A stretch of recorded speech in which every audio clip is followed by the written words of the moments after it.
Cancer healer centre, a new beginning. Hindi भाषेची सक्ती मनसे खपवून घेणार नाही. आम्ही हिंदू आहोत पण हिंदी नाही. केंद्र सरकारचे हिंदीकरण करण्याचे प्रयत्न सुरू. राज ठाकरेंचा ट्विट. महाराष्ट्रामध्ये मराठी प्रत्येकालाच आली पाहिजे, मात्र मराठी सोबतच राष्ट्रभाषा हिंदीही सर्वांना आली पाहिजे. मुख्यमंत्री फडणवीसांची प्रतिक्रिया. आता पहिलीपासूनच इंग्रजी बरोबर हिंदी ही सक्तीची राष्ट्रीय शिक्षण धोरणाची राज्यात यंदापासूनच टप्प्याटप्प्याने अंमलबजावणी, तर हिंदी भाषा सक्तीची करण्यास मनसेचा विरोध. सुप्रीम कोर्टाकडून वक्फ सुधारणा कायद्याला 7 दिवसांचा ब्रेक. केंद्र सरकारला 7 दिवसात उत्तर द्यावं लागणार. 5 मे रोजी पुढील सुनावणी. निकाल येईपर्यंत वक्फ बोर्डावर जैसे थे परिस्थिती. विभाजनाचं राजकारण करून अशा प्रकारचे कायदे आणणं चुकीचं. वक्फ कायद्याला ब्रेक दिल्यामुळे सर्वोच्च न्यायालयाचे आभार मानतो. विजय वडेट्टीवार यांची प्रतिक्रिया.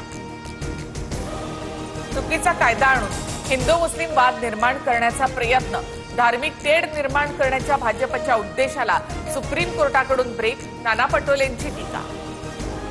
वक्फ सुधारणा कायदा असंविधानिक, आम्ही विरोध करत राहणार. राज्य वक्फ बोर्ड आणि परिषदेवर नेमणुका करण्यावर स्थगिती. ओवैसींची प्रतिक्रिया.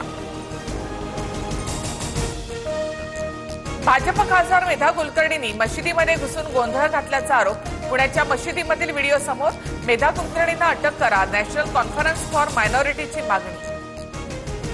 घाटकोपरमध्ये मांसाहार करतात म्हणून मराठी कुटुंबाला गुजराती कुटुंबाकडून अपमानकारक वागणूक, मनसेचा आरोप. मराठी माणसावर अन्याय झाल्यास कानाखाली बसणार. घाटकोपरमधील घटनेनंतर मनसेच्या संदीप देशपांडे यांचा इशारा. गुजरातीकरण करण्यासाठी भाजपसोबतच्या सर्व पक्षांचं मूक समर्थन. घाटकोपर प्रकरणी एसएनसी पक्षप्रमुख चव्हाणकडे तक्रार करू. संजय राऊतांचा टोला. राज्यभाषेला बदनाम करत असाल तर कारवाई करा. जिल्हाधिकारी पोलीस अधीक्षकांनी सुमोटोद्वारे लक्ष घालावं. घाटकोपरमधील घटनेनंतर उदय सामंतांची प्रतिक्रिया. शिरूर कासारच्या पिंपळनेरमधील नारळी सप्ताह सांगता समारंभाच्या वेळी सुरेश धसानी नामदेव शास्त्रींची भेट घेतली, तर मुंडेंचा पिंपळनेरचा दौरा रद्द. धनंजय मुंडेंच्या गालावरून वारं गेल्यामुळे चांगली वाणी बंद पडलीय. पहिल्या पदावर येऊन मुंडेंच्या हातून समाज कल्याण घडावं, सर्वांनी मिळून प्रार्थना करा. नामदेव शास्त्रींचं विधान. श्रीगोंद्यातील संत शेख महम्मद महाराज मंदिर जीर्णोद्धारावरून वाद पेटण्याची शक्यता.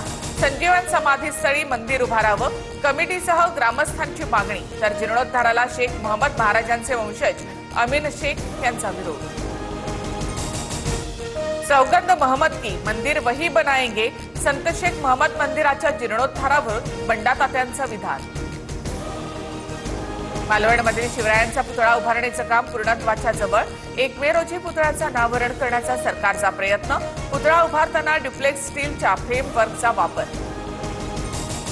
सोन्याच्या दरामध्ये 200 रुपयांची वाढ. जीएसटीसह सोन्याचे दर 97,700 रुपयांवर. वाढत्या दरांमुळे सोनं खरेदी सर्वसामान्यांच्या आवाक्याबाहेर.